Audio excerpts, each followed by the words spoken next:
Chapitre 1. Le festin funéraire. Les funérailles du colonel Geoffrey Arbuthnot furent à tous égards un événement. À Rose Hill, petit village niché entre les douces ondulations des dunes et le cours lent de la rivière, de telles cérémonies revêtaient une signification sociale bien au-delà du moment mélancolique lui-même. On y assistait non seulement pour pleurer, mais pour être vu en train de pleurer, non seulement pour marquer un décès, mais pour noter, avec une grande attention, qui portait quoi, qui parlait à qui, et qui ne le faisait pas. Le colonel avait été, de son vivant, un homme d'importance.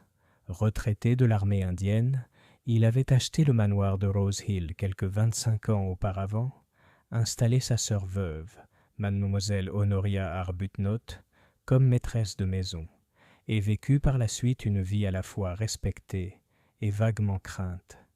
C'était un homme aux habitudes régulières, aux opinions bien arrêtées, et dont la voix pouvait porter au-delà des frontières. Il avait dirigé les comités des fêtes du village, présidé le fonds de restauration de l'Église, et ne manquait jamais d'écrire au fois sûr le thème du déclin national. Sa mort, bien que pas totalement inattendue, car il était malade depuis 6 mois, avait laissé un vide dans la vie de Rose Hill. L'église était bondée ce matin-là. Les bancs étaient remplis de toute la famille Arbuthnot, cousin d'Exeter, neveu de Londres, une nièce du Surrey avec son petit garçon solennel, et à leur côté, tout le village était présent. Madame Bantry, raide dans sa bombazine noire, le vieux monsieur Jarvis qui avait travaillé comme jardinier du colonel, Madame Pargeter, avec un voile de dentelle qui ne masquait pas tout à fait son intérêt pour la foule. Et parmi eux, assise avec une sérénité tranquille sur le banc du milieu, se trouvait mademoiselle Jane Marple. Miss Marple assistait aux funérailles avec une sorte de conscience bienveillante. La mort, disait-elle souvent, était la seule certitude de la vie, et il fallait l'accueillir avec dignité. Elle n'avait connu le colonel que peu. Il s'était montré brusque avec elle une fois à la poste, et poli une autre fois à propos d'une dispute concernant les compositions florales de la paroisse, mais elle le connaissait suffisamment pour reconnaître la disparition d'un personnage important. Après les paroles solennelles et le lampas vers la tombe, l'assemblée, silencieuse mais non silencieuse, se dirigea vers le manoir. Car c'était là que les Arbuthnot donnaient ce que le village, avec une vague désapprobation et une vive curiosité, appelait un festin funéraire. C'était mademoiselle Arbuthnot qui avait insisté. « Geoffrey l'aurait voulu », déclara-t-elle fermement. Il disait toujours qu'il n'y avait rien de plus triste que de voir des gens s'éclipser après un enterrement avec la mine renfrognée. Il aurait souhaité que ses amis se réunissent, mangent et se souviennent de lui comme il se doit. Ainsi, dans la grande salle à manger du manoir de Rose Hill, les tables étaient dressées. Charcuterie, jambon, selle de bœuf, gelée, trifles et les inévitables gâteaux funéraires étaient disposés en abondance impressionnante. Le xérès fut servi discrètement, le porto plus généreusement, et en une demi-heure, l'atmosphère sombre s'était transformée en un murmure de conversation. Miss Marple était assise près de la fenêtre avec Madame Bantry, grignotant délicatement une tranche d'éponge. De là où elle était assise, elle entendait le va-et-vient des conversations du village, spéculations sur l'avenir du manoir après le départ du colonel, conjectures sur la taille de son domaine, et de faibles murmures concernant la santé et l'avenir de Miss Arbuthnot. Et puis, au milieu de tout cela, une chose curieuse s'est produite. Un homme, un inconnu, dont on ne savait pas vraiment d'où il venait, se glissa discrètement dans le hall. Il était grand, mince et vêtu correctement de noir, même si ses vêtements semblaient un peu usés aux poignets. Son visage était pâle, ses manières graves. Sans faire d'histoire, il accepta un verre de sherry offert par une servante qui passait et prit place près de la cheminée, écoutant plus qu'il ne parlait. Mademoiselle Bantry, poussant mademoiselle Marple d'un coude osseux, murmura avec excitation. « Qui diable est-ce que? Je ne me souviens pas l'avoir vu à l'église. » Miss Marple, ajustant ses lunettes, observait le nouveau venu avec une légère curiosité, Elle l'avait vu aussi, non pas à l'église, mais juste devant les grilles du manoir, au passage du cortège funèbre. Elle l'avait alors pris pour un simple passant. Pourtant, il était là, installé comme s'il avait sa place. De plus, les gens chuchotaient déjà. L'un des cousins Arbuthnot parut perplexe, puis visiblement alarmé. Mademoiselle Arbuthnot elle-même, assise dans un fauteuil à haut dossier, se raidit visiblement à sa vue, sans toutefois dire un mot. L'étranger s'inclina légèrement lorsque son regard croisa le sien, puis se détourna, prenant une gorgée de xérès avec un calme tranquille. Miss Marple se dit que son calme était troublant. Il ne ressemblait pas à un endeuillé venu en retard présenter ses condoléances, mais à un homme venu pour une toute autre raison. Et tandis qu'elle observait, calmement et sans faire de remarques, elle ne pouvait s'empêcher de penser, comme Miss Marple le faisait souvent, aux petits incidents de St. Mary Mead, aux fois où des étrangers apparaissaient à l'improviste lors des rassemblements villageois, et aux raisons qui avaient motivé leur présence, parfois innocentes, parfois moins. Après tout, la nature humaine était la même partout. C'est à ce moment-là que Miss Arbuthnot, pâle et résolue, se leva et s'adressa à lui par-dessus la table. « Toi, dit-elle, sa voix résonnant dans le couloir. « Qu'est-ce que toi? Qu'est-ce que tu fais ici ?» Le silence retomba.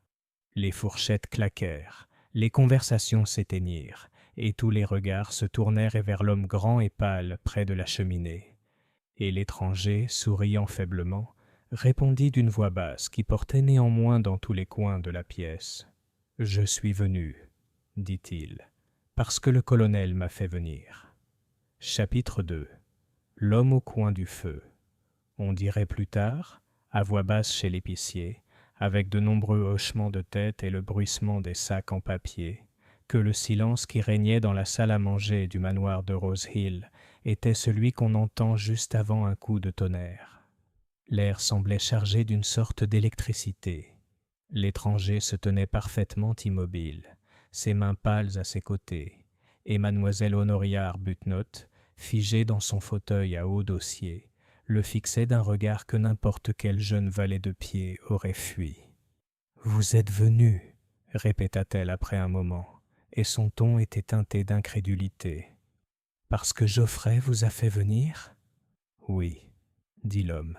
« Qui êtes-vous » demanda l'un des cousins, le jeune et flamboyant M. Basil Arbuthnot, dont les gilets étaient réputés pour leur audace et dont les opinions étaient encore plus audacieuses. « Comment vous appelez-vous, monsieur, et qu'avez-vous bien pu avoir avec mon oncle ?» L'étranger inclina légèrement la tête. Il avait l'allure d'un homme prudent, pensa Miss Marple. « Je m'appelle Miles Dacre, » répondit-il. « Je suis, ou jusqu'à récemment j'étais, clerc chez MME Fernley & Stepney, avocat. Je suis venu à la demande du colonel. » Il fouilla dans la poche intérieure de son manteau noir et en sortit un papier plié. « Il m'a écrit la semaine dernière. »« Laissez-moi voir, » dit rapidement Miss Arbuthnot, en tendant une main qui tremblait à peine. La pièce respira à nouveau lorsque le papier passa de M. Dacre à mademoiselle Arbuthnot. Elle l'ouvrit avec attention, et mademoiselle Marple, qui avait une bonne vue et une habitude ancestrale de remarquer les choses, remarqua un ou deux petits détails. Le papier portait le filigrane de Rose Hill Manor, une cravache entrelacée d'une branche de laurier, et l'écriture était audacieuse, ascétique, et indubitablement celle du colonel. Il y avait aussi une légère empreinte sur la moitié inférieure, comme si une autre feuille avait été écrite dessus, laissant des traces fantomatiques. Une bagatelle, mais les bagatelles, selon la bienveillante expérience de mademoiselle Marple, étaient souvent les gonds sur lesquels tournaient les grandes portes. Miss Arbuthnot lut, le visage pâlissant. Puis elle plia le journal, le posa près de son assiette et leva les yeux. « Il semble, » dit-elle avec un calme prudent, « que mon frère souhaitait voir M. Dacre. Pour une question d'honneur familial, écrit-il. Il lui demande de venir immédiatement. » Il y eut un émoi immédiat. Le voile de Madame Pargeter tremblait sous l'effet de sa curiosité. Le vieux monsieur Jarvis, le jardinier, marmonna quelque chose d'indistinct à propos du bon vieux temps et de choses qui reviennent se percher. Monsieur Basil Arbuthnot laissa échapper un rire bref et disgracieux. « L'honneur de la famille, dit-il. Quel mélodrame. Mon oncle aimait ces phrases démodées. » Il se tourna vers Dacre avec une bravade qui ne masquait pas totalement un certain malaise. « Et quel était cet honneur d'être si bien raccommodé, hein ?» Le visage de M. Dacre resta impassible. « Il ne l'a pas dit dans la lettre, répondit-il. Seulement que je devais me présenter au manoir et que ce moment était, je crois que c'était l'expression, essentiel. » Une légère sécheresse lui caressa la bouche. « Je suis venu dès que j'ai pu. Je suis arrivé ce matin et, ayant appris l'enterrement, j'ai attendu près du portail jusqu'au passage du cortège. Je n'avais pas voulu déranger. » Il jeta un regard à mademoiselle Arbuthnot avec une sorte d'excuse. Mais quand j'ai vu tout le monde entrer, j'ai pensé qu'il valait mieux. Mademoiselle Arbuthnot inclina la tête, saluant à la fois l'intrusion et la courtoisie. « Vous auriez dû venir par la porte latérale, » dit-elle d'un ton presque absent. « Madame Nettle aurait su quoi faire de vous. » À la mention de son nom, Madame Nettle, la gouvernante, aussi carrée et fiable qu'une cuisinière, apparut sous l'arcade, accompagnée discrètement du majordome Peabody. Tous deux échangèrent un regard qui signifiait qu'ils en avaient entendu plus qu'il n'était convenable et qu'ils en entendraient encore davantage avant la fin de la journée. Miss Marple, mordillant son éponge, observa M. Dacre. Il était, remarqua-t-elle, d'une tenue de deuil impeccable, mais ses manchettes étaient bel et bien effilochées. Il y avait de l'encre sur le côté de son index droit, une marque de commis, et le cuir de ses chaussures avait été bien ciré, mais ne dissimulait pas complètement les éraflures sur ses orteils. Ses cheveux, noirs et finement texturés, avaient été coupés avec soin, mais sans grande dépense. Ce n'était donc pas un homme prospère, pas un homme du coin, et pourtant pas tout à fait débraillé non plus. Un homme qui avait une certaine estime de lui-même. Il se tenait, pensa-t-elle, comme quelqu'un qui a appris à s'attendre à ce que les portes ne s'ouvrent pas toujours. « L'honneur de la famille », murmura madame Bantry au coude de mademoiselle Marple, à peine capable, dans son agitation, de garder une voix basse. « Ma chère Jane, qu'est-ce que cela peut bien vouloir dire, à votre avis? Pas un mariage? Pas... oh là là, pas un enfant. Les familles ont tendance à ressembler à des armoires, dit Miss Marple d'un ton doux. Chère madame Bantry, on ouvre la porte et on y trouve toujours un vêtement qui pend au fond, un peu oublié. Parfois, ce n'est qu'un vieux châle. Parfois, c'est autre chose. Un châle, en effet, dit madame Bantry à la fois offensée et ravie. Eh bien, je demanderai à madame Lassay.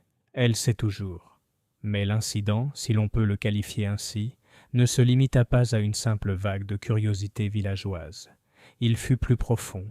Il toucha des nerfs légèrement tendus par la maladie du colonel et tira sur les liens tendus entre héritage et importance. Car Geoffrey Arbuthnot avait été un homme riche, et la propriété dans une petite localité comme Rose Hill avait la gravité d'une planète. Hommes et femmes gravitaient autour d'elle, qu'ils le veuillent ou non. « Allons, allons », dit Basil Arbuthnot d'un ton chaleureux qui ne persuada personne. « Ce n'est pas le moment de faire des mystères. Si mon oncle vous a écrit, monsieur Dacre, alors vous devez savoir quelque chose de ses intentions. »« Je ne sais rien d'autre que ce que j'ai montré, » dit monsieur Dacre. Il n'avait pas touché à son xérès. Miss Marple le remarqua également. Il tenait le verre sans le regarder, comme si sa présence était simplement une question de politesse. « Il est possible, » ajouta-t-il après une brève pause, « qu'il ait souhaité me parler en mon nom. J'étais jusqu'à récemment occupé à des recherches généalogiques pour la société. »« Généalogiques » demanda mademoiselle Arbuthnot, et un véritable tremblement secoua sa voix. « Mais nous... » Geoffrey a été très clair. Nous n'avions pas besoin. « Les généalogies, » interrompit Basil avec impatience, sont réservées à ceux qui n'ont rien de mieux à faire que de compter leur grand-père. Mon oncle avait plus de bon sens. Il y eut un léger mouvement au bout de la table. La femme du vicaire, une petite femme au regard inquiet et d'une gentillesse qui la rendait constamment dépassée, se pencha vers le vicaire et murmura « Mais Arthur, te souviens-tu de cette histoire avec le vieil intendant et la dame espagnole ?» Son mari, homme de paix qui avait survécu à 3 curés grâce à sa dureté d'oreille, inclina la tête d'un air évasif. « Peabody, » dit soudain Miss Arbuthnot, « le café. »« Oui, mademoiselle, » dit le majordome en s'éloignant. Le café arriva et avec lui le Porto. Le Porto du colonel jouissait d'une renommée locale. Il avait été acheté en caisse à une époque absurdement lointaine, et un jour quelqu'un ayant suggéré que ce vin était meilleur en cave que dans un verre, le colonel avait décanté une bouteille et les avait fait taire. Son éclat rubis dans la carafe en cristal taillé avait été, ce jour-là, comme un vitrail. Peabody la posa alors sur le buffet avec la même révérence qu'une relique. Le bouchon rond de la carafe reposait à côté, et en dessous, sur la nappe blanche, Miss Marple aperçut le léger cerne laissé par le verre. Un cercle parfait de condensation avec une petite irrégularité, comme une entaille, sur le bord. Elle avait l'esprit clair, de telles formes lui plaisaient. Elle remarqua aussi que la carafe était posée différemment sur son plateau que lors de la dernière fête du colonel. Un souvenir bien personnel, mais tout à fait digne de confiance. L'anse était alors tournée vers la gauche. Maintenant, elle était tournée vers la droite. Basil Arbuthnot, qui aimait prendre les devants en matière de convivialité, se leva avec son verre et se dirigea vers le buffet. Il leva la carafe avec peut-être plus de pompe qu'il n'était nécessaire. « Un toast, » annonça-t-il, « à mon oncle. C'était un sportif hors pair. Il aurait bien aimé que le Porto soit distribué. Mademoiselle Arbuthnot ?» Il porta la première mesure à sa tante, puis servit le vicaire, Madame Bantry, et d'un geste théâtral, offrit la carafe à M. Dacre. M. Dacre secoua la tête presque aussitôt. « Merci, mais non. »« Pas de porc ?» rit Basile sans ménagement. « Quel drôle d'oiseau tu fais. »« J'ai mal à la tête, » dit M. Dacre, et il y avait dans sa façon de se toucher la tempe une pointe de franchise et une légère lassitude. « La marche depuis la gare. »« Tant pis pour toi, » dit Basile en se servant. Il leva son verre et tout le monde murmura comme on murmure en pareil cas. Même Miss Marple but consciencieusement, même si, pour sa part, elle préférait le thé. Peu de temps après, si peu de temps qu'on aurait pu compter jusqu'à 20 entre le moment où il avait avalé et celui où il avait succombé, Basil Arbuthnot, qui avait repris sa place, fit un mouvement étrange de la bouche, comme si le goût de quelque chose l'avait surpris. Il cligna des yeux. Sa main se porta à sa gorge. Le rouge lui monta en une horrible vague sous le hâle de ses joues. « Mon cher Basil, » dit Miss Arbuthnot, et sa voix se brisa. Il essaya de parler. Un son rauque en sortit. Ses doigts griffèrent son col. Le verre lui glissa des mains, tomba et se brisa. La tache cramoisie sur le tapis s'étendit, telle une blessure indécente. Il y eut alors des cris, les cris naturels et chaotiques d'une salle pleine de gens en détresse, soudain et soudain. Des chaises raclèrent, une assiette tomba au sol. Madame Pargeter hurla. Le vicaire, qui avait été aumônier de régiment et connaissait le ton de l'urgence, se leva avec autorité. « Laissez-le respirer, » dit-il. « Ouvrez la fenêtre. Où est le docteur Reeves ?»« Tiens, » dit le médecin du village, qui se tenait sur le seuil et parlait doucement avec Madame Nettle. C'était un homme vif et intelligent, doté de la douceur que confère la souffrance. Il fut aux côtés de Basile en un instant, s'agenouillant, desserrant la cravate, tâtant le pouls qui palpitait comme un oiseau effrayé au poignet. Miss Marple se leva à son tour, mais n'avança pas. Elle avait appris, au cours d'une longue vie, à distinguer une aide d'un obstacle. Elle observa plutôt la carafe avec son contenu précieux, la main de Peabody s'attarder puis se retirer. M. Dacre posa enfin son chéri intact sur la cheminée et recula dans l'ombre de la cheminée. Et une petite chose stupide, une mouche à viande, qui frappait la vitre avec un bruit de pendule diminué. Le docteur Reeves leva les yeux. Son visage était grave, d'une manière que Miss Marple reconnaissait particulièrement. Le masque que portent les médecins lorsqu'ils soupçonnent le pire et ne doivent pas encore le dire. Il demanda de l'eau. On lui en apporta. Il demanda du sel. On en apporta. Il fit ce qu'il pouvait faire dans de tels moments, c'est-à-dire très peu. Ce fut terminé en quelques minutes. Basil Arbuthnot resta immobile, la tête légèrement penchée, la bouche entr'ouverte comme s'il était stupéfait, comme on le sentait. Le docteur Reeves se leva, s'essuya les mains et prononça ces mots qui, malgré leur familiarité, ne cessèrent jamais de peser. « J'ai peur. » Il existe un silence qui suit la mort, différent des autres. Il semble avoir du sens, occuper l'espace, repousser les meubles et déformer les tableaux. Dans ce silence, on entendait Madame Pargeter pleurer à petits sanglots aigus. On entendait aussi le souffle régulier et discipliné de Peabody et le murmure discret, semblable à une prière, du vicaire. Miss Arbuthnot ne pleura pas. Elle resta debout comme si le coup l'avait frappée physiquement et l'avait privée de toute mobilité. Au bout d'un moment, elle posa la main sur le dossier de sa chaise. Il trembla, et Miss Marple, assez près pour voir, remarqua les légères taches brunes sur ses doigts, du jus de noix provenant des coquilles qu'elle avait cassées le matin pour en faire un gâteau. Le souvenir de ce petit acte domestique et de cette grande catastrophe toucha Miss Marple d'une corde si humaine qu'elle sentit ses propres yeux s'emplir. Quelqu'un, c'était Madame Nettle, dit d'une voix trop forte à cause du choc. « La police! Nous devons envoyer chercher la police. »« Oui, » dit le docteur Reeves, « immédiatement. Peabody ?»« Monsieur, » dit le majordome, et il partit. On se regarda alors, comme on le fait souvent. La question ne se posait pas ouvertement, pas encore, mais elle planait lourdement dans l'esprit des personnes présentes. Basil avait été assez vigoureux une minute plus tôt, et maintenant il était mort. Il avait bu le Porto. D'autres l'avaient bu aussi, et à cette pensée, une panique soudaine et fragile surgit, comme un verre fin qui se brise. Madame Bantry posa son verre comme s'il allait exploser. Le vicaire écarta le sien comme on écarte la tentation. Miss Marple se dirigea enfin vers le buffet à petits pas déterminés. Personne ne s'occupait d'elle. L'agitation la masquait. Elle baissa les yeux vers la carafe. La croûte de vieux vin avait laissé un léger dépôt violacé sur le ventre du verre, comme le lichen adhère à la pierre.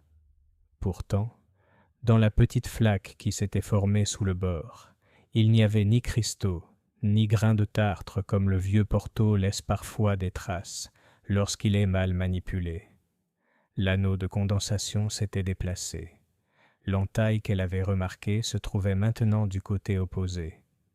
Autre chose, bien plus petite. Sur le linge blanc, juste à côté du pied de la carafe, on apercevait une fine couche de quelque chose qui n'était pas du vin. Ce n'était peut-être qu'une infime goutte de sucre ou de sel. Miss Marple, qui gardait dans sa cuisine un petit pot d'amandes amères pour un gâteau de Noël, leva la tête avec un léger froncement de sourcils perplexe. Car à cet instant, dans l'air, comme un souvenir qui ne se remémorerait jamais tout à fait, il y avait, n'était-ce pas, le spectre d'un parfum, quelque chose entre la cerise et le vieux savon. « Mademoiselle Marple, » dit Madame Bantry à ses côtés, pâle et troublée, « vous ne devez pas vous en approcher.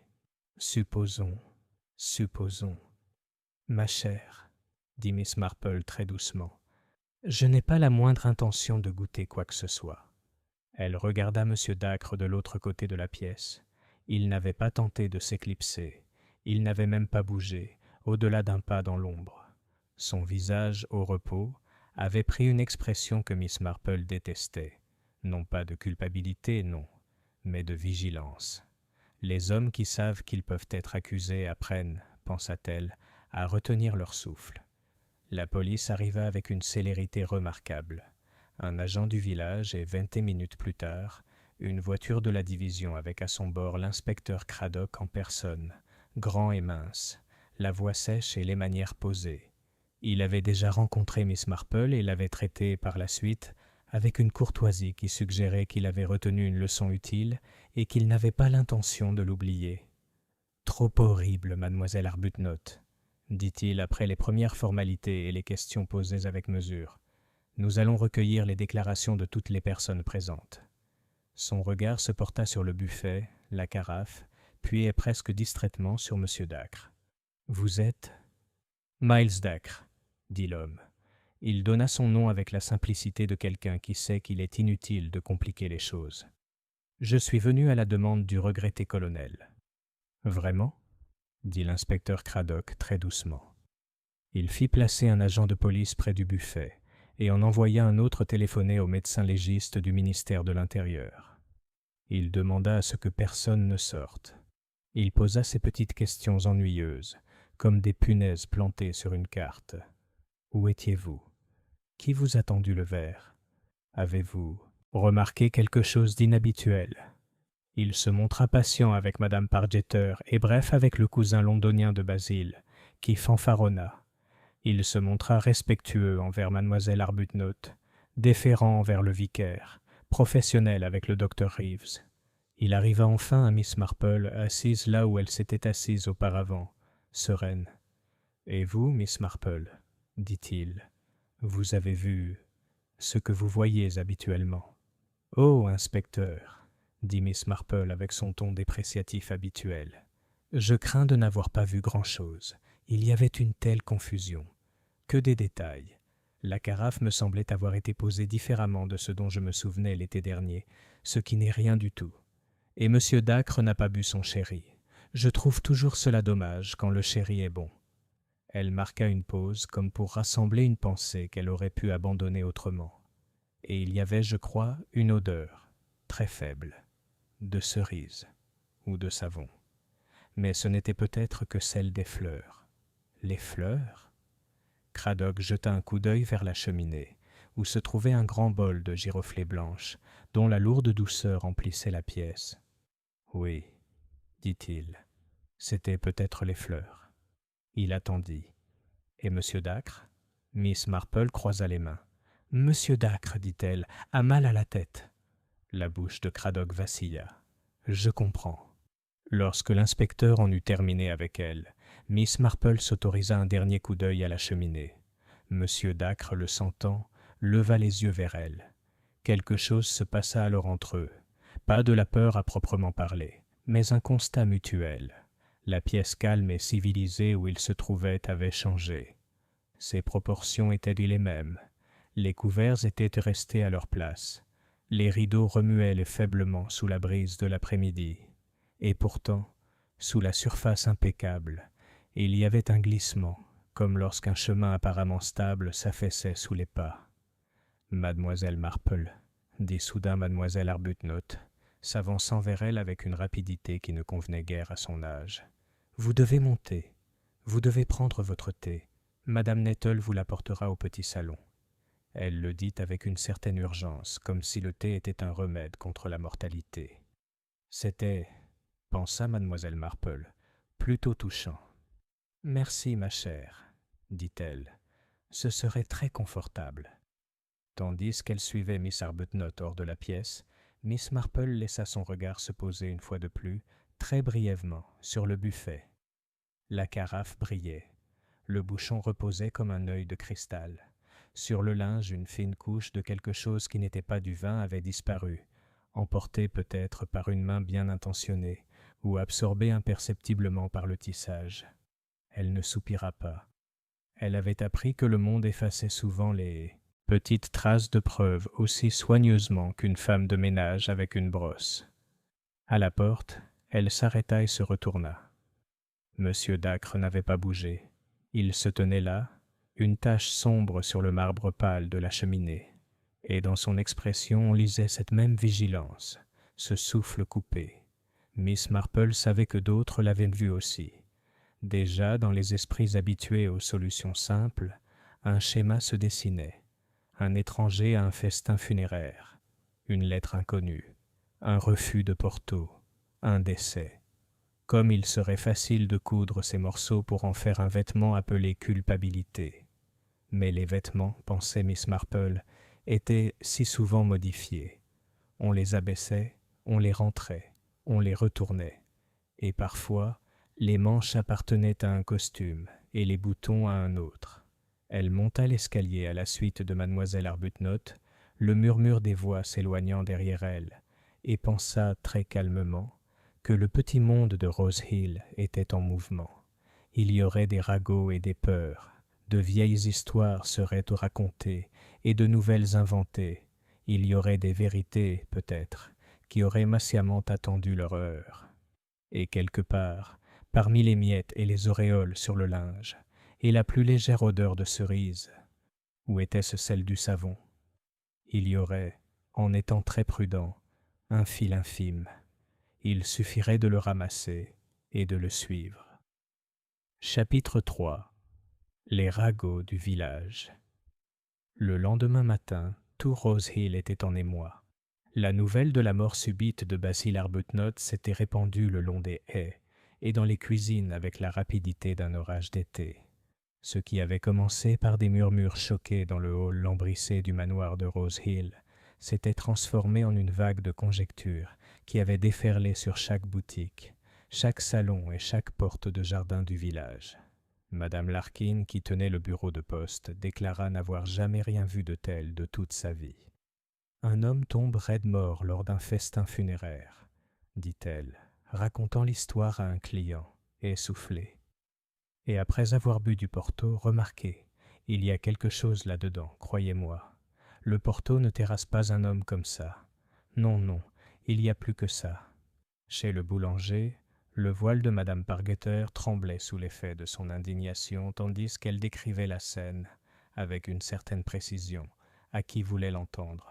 « C'était du poison, bien sûr, » insista-t-elle. « Il suffit de voir la façon dont il se tenait la gorge, comme ces pauvres créatures dans les billets à 1 sou. J'ai tout de suite dit « c'est du poison ». N'est-ce pas, Madame Willis ? Madame Willis, qui était présente, ne se souvenait pas que Madame Pargeter ait dit quoi que ce soit de tel. Mais elle hocha la tête tout de même, car il était plus facile d'approuver que de contester. Pendant ce temps, Miss Marple, qui était descendue d'un pas rapide au village pour rendre visite à Madame Bantry, se trouva interceptée 3 fois en chemin.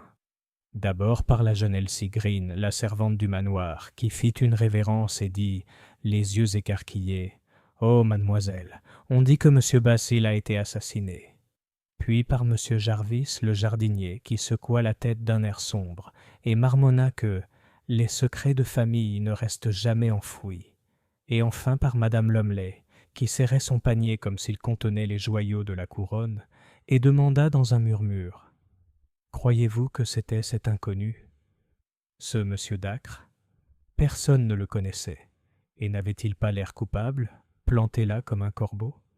Miss Marple répondit à chacun avec une douce courtoisie, sans donner son avis mais souriant faiblement, comme si les affaires de la nature humaine étaient un puzzle à contempler plutôt qu'à résoudre à la hâte. À Gossington Hall, Madame Bantry était déjà prête à discuter. Elle accueillit Miss Marple dans le salon avec une agitation visible. « Ma chère Jane, je n'ai pas fermé l'œil », s'exclama-t-elle en agitant la main d'un geste léger. « Quand je pense à Basil Arbuthnot, un homme que je connais depuis son enfance, enlevé comme ça au beau milieu d'un festin funéraire. Et la police qui en dit le moins possible, bien sûr. Cradock est tout près, vraiment. » Miss Marple s'installa dans un fauteuil, joignit soigneusement les mains et regarda son amie d'un œil calme. « Naturellement, la police doit être prudente, » dit-elle. « Il est encore très tôt. Mais vous avez vu cet inconnu ?» Madame Bantry se pencha en avant, baissant la voix comme si les rideaux eux-mêmes l'écoutaient. Monsieur Dacre, si pâle et si maigre, il avait l'air sinistre. Miss Marple pencha la tête. « Vraiment ? Il avait l'air, enfin plutôt fatigué peut-être. C'est souvent le cas des hommes qui ont marché depuis la gare. Et le mal de tête. J'en ai vu beaucoup, chère Madame Bantry. Ils ne sont pas toujours sinistres. » Madame Bantry soupira, déçue par le manque d'accord théâtral de son amie. « Mais cette lettre, pourquoi le colonel écrirait-il à une telle personne? Qu'a-t-il bien pu vouloir dire par honneur familial? C'est tout à fait mystérieux. Oui, dit Miss Marple doucement. L'honneur familial est une notion très large. Elle peut englober bien des choses, dettes, querelles, mésalliances, ou parfois quelque chose de très insignifiant, exagéré dans l'esprit familial. Les gens ont une notion d'honneur très particulière. À ce moment-là, le colonel Bantry entra, aimable mais brusque comme toujours. « Bonjour, Miss Marple. »« Bonjour, Dolly. Je viens d'arriver au village. Ça grouille comme une ruche. On dirait que la moitié d'entre eux sont des experts en poison. Si Reeves n'a pas envoyé cette bouteille de Porto au laboratoire, il devrait le faire. » Les yeux de Miss Marple brillèrent d'un intérêt discret. « Il a déjà été envoyé, je crois. L'inspecteur Craddock est très minutieux. »« Bravo, » dit le colonel. « Pas comme ces types qui tirent des conclusions hâtives. Il ne se laissera pas bousculer. Remarquez, ajouta-t-il en s'installant dans un fauteuil, il devra se demander qui avait la meilleure raison de vouloir la mort de Basil Arbuthnot. On en revient toujours au mobile. À qui profite-t-il? C'est bien là la question, murmura Miss Marple. Madame Bantry eut un léger frisson d'excitation. Oh, Jane, vous ne pensez pas que ce pourrait être mademoiselle Arbuthnot elle-même? Elle avait l'air bouleversée, bien sûr, mais on ne sait jamais. Miss Marple sourit avec indulgence. Ma chère Dolly, les sœurs empoisonnent rarement leurs neveux lors des festins funéraires. C'est très gênant. Son amie parut démoralisée. Enfin, je suppose que non. Mais Miss Marple était pensive. Elle avait observé quelque chose la veille. Un détail peut-être, mais troublant. La poussière blanche près de la carafe, le curieux changement de position du bouchon, et le léger parfum dans l'air, cerises ou amandes amères. De telles choses pouvaient ne rien signifier du tout. Pourtant, elle savait par expérience que la vérité se cachait souvent dans des broutilles. Dehors, la cloche de l'église sonnait l'heure, et les enfants du village franchissaient précipitamment les grilles de Gossington Hall, leurs voix aiguës portées par la brise. Le monde continuait son cours, même à l'ombre d'une mort subite. Mais dans le silence du salon, les yeux bleu pâle de Miss Marple étaient d'une clarté éclatante. Elle en avait vu assez pour savoir que la tragédie de Rose Hill ne faisait que commencer. Chapitre 4. Les questions de l'inspecteur Craddock. L'inspecteur Craddock croyait au travail régulier. Aucune affaire, avait-il un jour fait remarquer à un subordonné, n'a jamais été résolue en courant comme un terrier après les rats. On reste assis, on attend et on laisse les rats sortir. À Rose Hill Manor, les rats, comme il le disait en privé, étaient un groupe de personnes en deuil qui s'attendaient à un déjeuner solennel et se retrouvaient au cœur d'une enquête. Il leur avait ordonné de rester à la maison pour la nuit, le choc de la mort de Basil Arbuthnot étant une raison suffisante. Et maintenant, au matin, il s'attelait à la tâche assidue de les interroger un par un dans la petite bibliothèque. La bibliothèque était une pièce sombre, tapissée de sombres volumes en cuir de veau, les trophées militaires du colonel se dressant sur les murs. Une photographie du colonel en uniforme trônait sur le bureau, son regard sévère et légèrement méprisant. Craddock, cependant, n'était pas homme à se laisser intimider. Il s'installa derrière le bureau, posa son carnet devant lui et appela d'abord mademoiselle Honoria Arbuthnot. Elle entra, raide comme une grande femme anguleuse, vêtue de noir, les traits marqués par la fatigue et la fierté. Elle se redressa brusquement sur la chaise en face de lui. « Je dois m'excuser, inspecteur, » dit-elle d'une voix mesurée, « pour le désordre dans lequel vous trouvez la maison. C'est une période très pénible pour moi. »« Je comprends, mademoiselle Arbuthnot. Je ne vous retiendrai pas plus longtemps que nécessaire. » Le ton de Craddock était formel, mais pas désagréable. « Vous étiez assis en bout de table quand votre neveu s'est effondré? »« Oui. Basil était à ma droite. Il venait de verser le Porto, avec un faste superflu comme à son habitude. Il but, rit, et puis... » Elle s'arrêta, ses mains se tordant l'une contre l'autre fermement.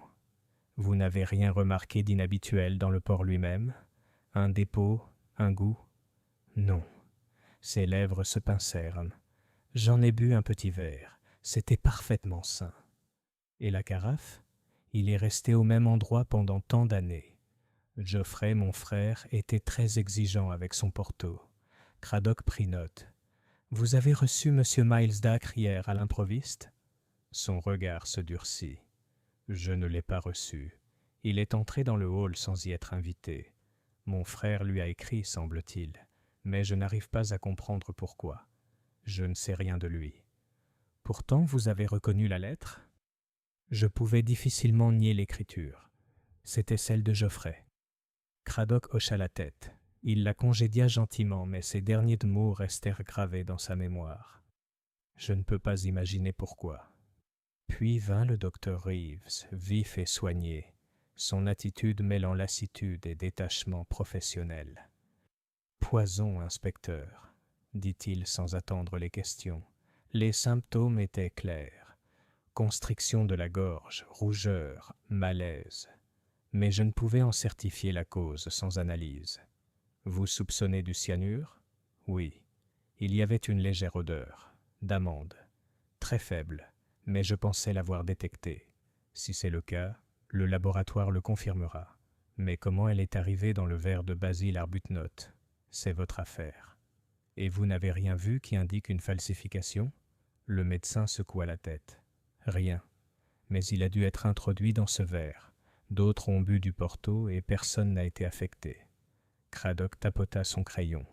Ça réduit le champ.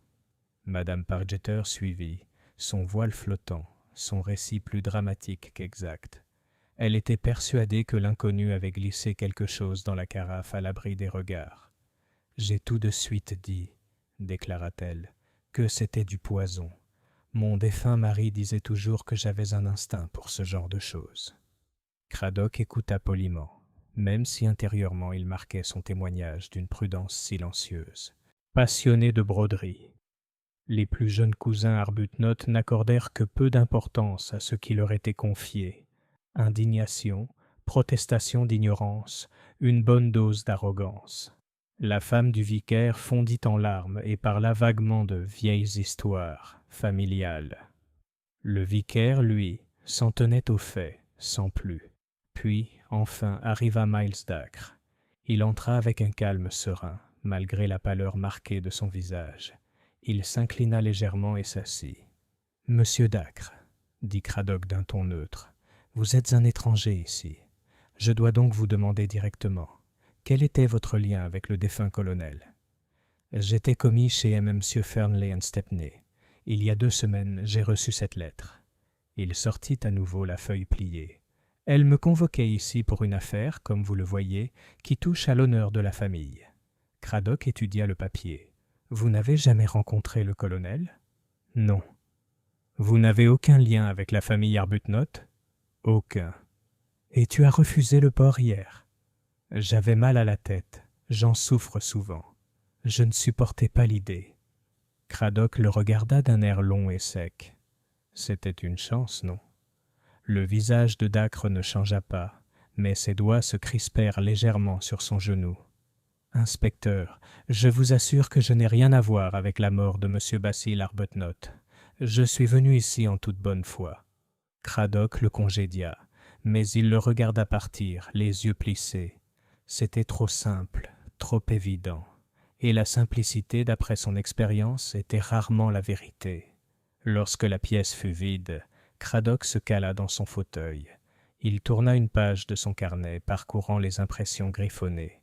Du poison dans un seul verre. Un étranger convoqué par une lettre mystérieuse. Une famille pleine de fierté et de rivalité contenue.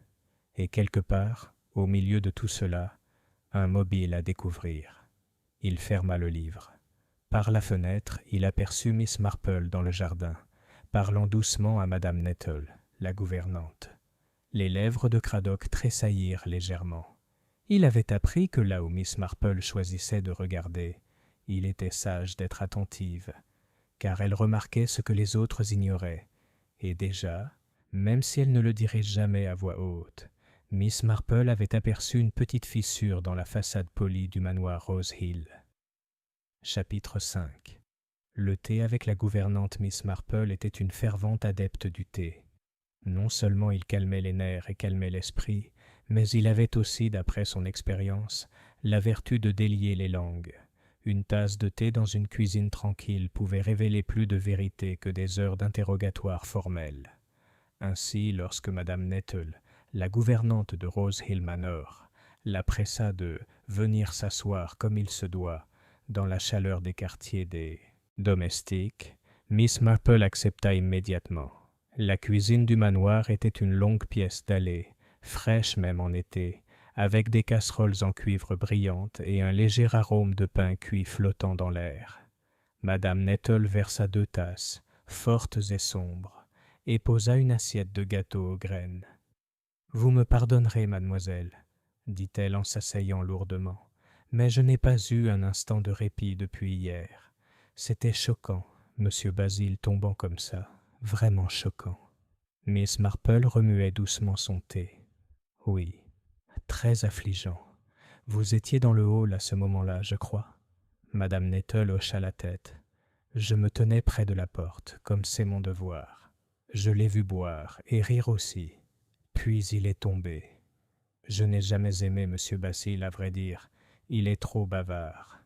Mais personne ne mérite de partir comme ça. »« Pas du tout, » dit doucement Miss Marple. « Dites-moi, Madame Nettle, le Porto était-il toujours conservé de la même façon ?»« Oh oui, mademoiselle. Le colonel Arbuthnot était très exigeant.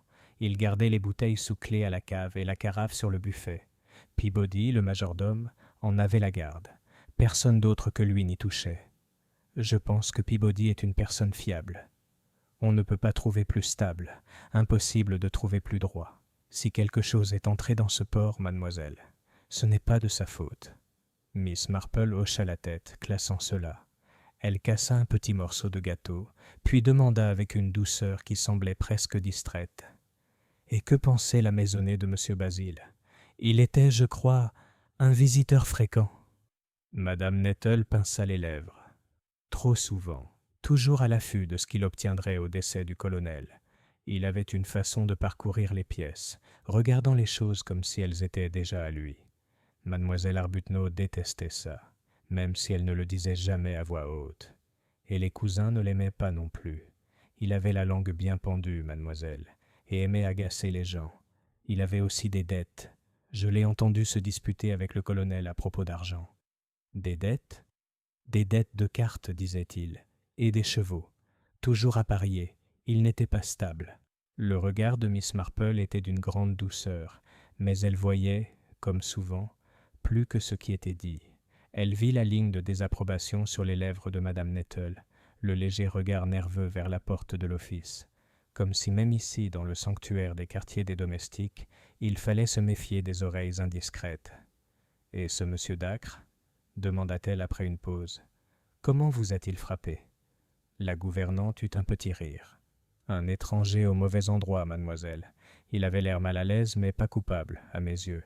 Il n'a rien mangé, à peine bu une gorgée. Il est resté planté là, comme une ombre. Mais oh, la façon dont mademoiselle Arbuthnot l'a regardé quand il est entré, comme si elle avait vu un fantôme. » « Un fantôme ? C'est ce que j'ai pensé à l'époque. Elle était pâle comme du papier, même si elle l'a vite recouvert. Mais je l'ai vue, mademoiselle, clairement. » Miss Marple prit une autre gorgée de thé. « Oui, l'honneur familial peut être une affaire très importante. » Elle laissa la remarque s'évanouir, comme si ce n'était qu'une pensée à voix haute. Madame Nettle, rassurée, se mit à bavarder plus librement sur les préparatifs du festin funéraire, les allées et venues du personnel, les particularités des habitudes du colonel. De petits détails, aurait-on pu le croire. Pourtant, pour Miss Marple, il formait un schéma, vague, incomplet, mais un schéma néanmoins. Lorsqu'elle se leva enfin pour partir, Madame Nettle la suivit jusqu'à la porte. « Croyez-moi, mademoiselle, dit-elle à voix basse, cette affaire est loin d'être terminée. Loin de là. Il y a des secrets dans cette maison, de vieux secrets, et maintenant, ils sont révélés. » Miss Marple lui tapota gentiment la main. « Oui, ma chère, c'est généralement le cas. » Dehors, le jardin était silencieux, les rosiers tardifs secouant leurs lourdes têtes au vent. Miss Marple marqua une pause, le regard fixé sur les hautes fenêtres du manoir. Quelque part derrière elle, l'inspecteur Craddock aiguisait ses questions. Mais Miss Marple savait que la vérité lui échappait souvent, non pas sous la pression, mais autour d'un thé et d'un gâteau aux graines. Et tandis qu'elle retournait vers sa chaumière au village, elle songea avec un léger sourire que l'histoire de la mort de Basil Arbuthnot ne se résumait plus seulement au verre de vin. Elle parlait des gens, de leur vanité, de leurs querelles, de leurs dettes et de leur loyauté. Et là, elle se sentait en terrain connu. Chapitre 6. Le verdict du laboratoire. L'inspecteur Craddock n'était pas un homme qui se laissait facilement surprendre, mais même lui a admis plus tard que le rapport du laboratoire l'avait fait réfléchir. Elle arriva en fin d'après-midi, remise par un agent de police encore rouge de sa balade à vélo. Craddock déchira aussitôt l'enveloppe, parcourant l'écriture officielle impeccable. Ses yeux se plissèrent, puis il expira doucement par le nez. « Cyanure », dit-il à voix haute, bien que seul le sergent Fletcher soit présent dans la pièce pour l'entendre. Le sergent s'agita, mal à l'aise. « Alors, c'était du poison, monsieur ?»« Oui, du cyanure, sans aucun doute. Il y avait un résidu dans la carafe à Porto, quoique très léger. Le contenu du verre de M. Basil Arbuthnot contenait une concentration plus élevée. » Le sergent fronça les sourcils. « Alors le poison a été ajouté après avoir versé le verre ? » « C'est une possibilité, » dit Craddock sèchement. « Une autre possibilité est qu'il ait été introduit dans la carafe, mais mal mélangé. Le vieux Porto peut être épais au fond, vous savez. Une dose aurait pu y couler et n'être retirée qu'à la fin. » Le sergent Fletcher semblait sceptique. « D'autres n'auraient-ils pas remarqué un goût, monsieur ? » « C'est possible, » approuva Craddock. « Le cyanure laisse un goût amer. Mais bon. » Il tapota pensivement le papier. Ça dépend de la façon dont il a été camouflé. Ils regardèrent tous deux vers la table d'épreuve, où se trouvait la carafe, sous-scellée. Son contenu rubis brillait faiblement dans le soleil couchant, d'une innocence trompeuse. « Qui y avait accès ?» a demandé Fletcher. « Peabody, le majordome, jure qu'il n'a jamais quitté sa garde. Mais nous savons comment fonctionnent les ménages. Les portes s'ouvrent. Les domestiques vont et viennent. Et n'oublions pas, le colonel était malade depuis des mois. Il aurait pu y avoir des occasions avant hier. » Fletcher se gratta la tête. Alors la cible était peut-être le colonel lui-même ? Craddock lui lança un regard noir. « C'est exactement ce que je me demandais. » Il se leva et traversa lentement la pièce. Imaginez que le poison soit destiné au colonel. Imaginez qu'il attende dans le port, et que par hasard, Basil soit celui qui boive le verre fatal. Cela changerait considérablement la donne. À cet instant, la porte s'ouvrit et Miss Marple entra discrètement. Craddock, bien que peu habitué aux visiteurs amateurs en pleine enquête officielle, ne protesta pas. Il avait appris, avec Miss Marple, que résister était peine perdue. « J'ai entendu dire, » dit-elle doucement, « que le rapport du laboratoire était arrivé. » Craddock la regarda avec un amusement ironique. « Et comment avez-vous entendu ça, Miss Marple ?»« Oh, mon cher inspecteur, on entend toujours des histoires dans un village. Madame Nettle parlait au garçon épicier, et il a parlé d'un agent de police à vélo. Et puis, bien sûr, Madame Bantry a rencontré le garçon sur le chemin. C'est vraiment très simple. » Craddock esquissa un léger sourire. « Oui, eh bien, ça confirme ce que nous soupçonnions tous les deux. Du cyanure. » Miss Marple inclina la tête. « Oui, j'ai cru sentir une odeur, très faible. Des cerises, vous savez. C'est très désagréable. Êtes-vous d'accord avec moi, alors ?» demanda Craddock. Basil n'était peut-être pas la victime visée ? Miss Marple croisa les mains. « C'est fort possible.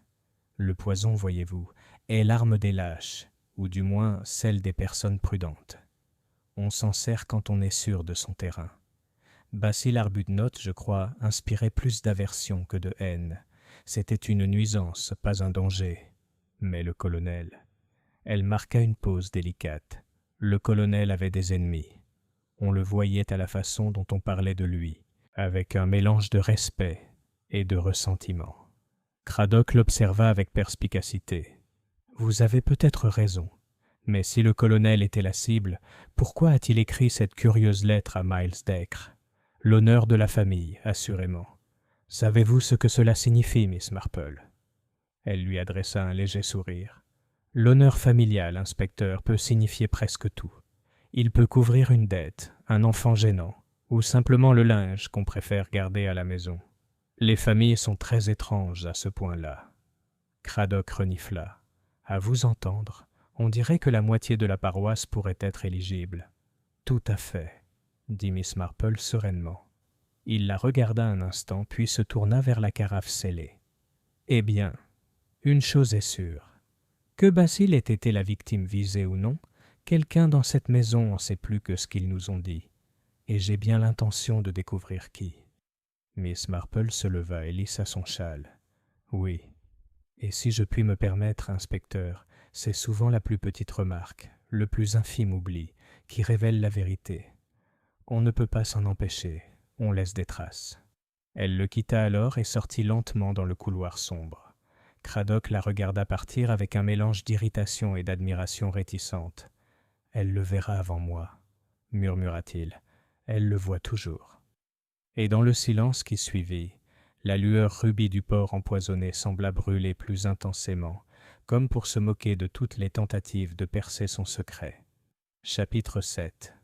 Murmures à la porte. À Rose Hill, nul besoin de chercher les ragots. Ils vous parvenaient, portés le long des chemins et par-dessus les haies des jardins, généralement avec plus de subtilité que nécessaire. Miss Marple, qui avait depuis longtemps appris l'art d'écouter sans en avoir l'air, se mit à faire ses douces tournées dans le village. Elle ne les aurait pas qualifiées d'enquête, mais de simples visites. Mais l'effet était le même. Sa première visite fut chez Madame Lumley, dont le portail du jardin était autant un poste d'observation qu'une barrière. Miss Marple la trouva appuyée contre le portail, son panier à la main, l'œil à l'affût du moindre passage. « Ma chère Miss Marple, » dit-elle aussitôt, « quelle chose épouvantable, vraiment épouvantable. Basil Arbuthnot a terrassé la table même. J'ai dit à mon mari hier soir, s'il y a jamais eu un jugement, c'est bien celui-là, car ce n'était pas un homme bienveillant, vous savez. » Miss Marple inclina la tête avec sympathie. « C'est ce que j'ai entendu dire. Toujours aussi rusé avec les commerçants, » poursuivit Madame Lumley avec enthousiasme. « Et il avait des dettes, c'était évident. On murmurait, oh oui, on en entendait, qu'il empruntait aux villageois. De petites sommes, certes, mais jamais remboursées. En effet, Madame Toller, à la boutique, lui a prêté 5 livres l'année dernière. Elle me l'a dit elle-même. Il a promis de les rendre la semaine suivante, mais il ne l'a jamais fait. Toujours la promesse de gain. » Les yeux de Madame Lumley brillaient. Et puis il y a eu ce problème avec le palefrenier aux écuries. Une histoire de cheval vendue sous de faux prétextes. Une sale affaire. Miss Marple murmura son assentiment. C'était exactement le genre de petite malhonnêteté mesquine qui érodait la bonne volonté, mais qui menait rarement au meurtre. Malgré tout, c'était utile de le savoir. Elle remercia Madame Lumley et poursuivit son chemin, s'arrêtant ensuite au presbytère. Madame Lascelles, l'épouse du pasteur, l'accueillit à la porte, l'air impatient de se confier. « Oh, Miss Marple, entrez, allez. Je suis tout à fait perturbé, je vous assure. Une telle chose dans notre petit village. Le pauvre colonel n'est pas encore dans la tombe, et maintenant Basil, disparu de façon si horrible. » Ils s'installèrent autour d'un thé, et bientôt Madame Lascelles se pencha en avant. « Entre nous. Je crois que mademoiselle Arbuthnot en sait plus qu'elle ne veut bien le dire. Vous avez vu son visage, n'est-ce pas, quand M. Dacre est apparu? Comme si elle avait vu revenir quelqu'un depuis longtemps enterré. »« Oui, » dit Miss Marple pensivement. « J'ai remarqué quelque chose de ce genre. » Madame Lascelles baissa la voix. « Il y a une vieille histoire, vous savez. Je n'aime guère la répéter, mais... Eh bien, il y a bien des années, avant que Geoffrey Arbuthnot n'achète le manoir, on parlait d'une relation à l'étranger. Une dame en Espagne, ou était-ce en Italie? On ne savait jamais avec certitude. On disait que le colonel avait laissé... » Elle s'arrêta les joues roses. « Eh bien, vous savez ce qu'ils ont dit. » Le regard de Miss Marple était doux. « Les enfants sont parfois laissés pour compte, » dit-elle doucement. Madame Lascelles hocha la tête avec ferveur. « Exactement. Et même si l'affaire a été étouffée, ces choses-là ne disparaissent pas complètement. Honneur familial, Miss Marple. C'était bien la phrase de la lettre, n'est-ce pas? On peut se le demander. Miss Marple n'insista pas, mais en rentrant chez elle par le chemin, elle réfléchit attentivement. Miles Dacre, clerc dans une étude de notaire. Une lettre le convoquant pour l'honneur de la famille. Une sœur qui avait pâli à sa vue. Et sous tout cela, le faible murmure d'un vieux scandale, depuis longtemps enfoui, mais pas oublié. Près du cimetière, elle rencontra Elsie Green, la jeune servante du manoir. Elsie fit une brève révérence. « Bonjour, mademoiselle. »« Oh, mademoiselle, c'est terrible, non?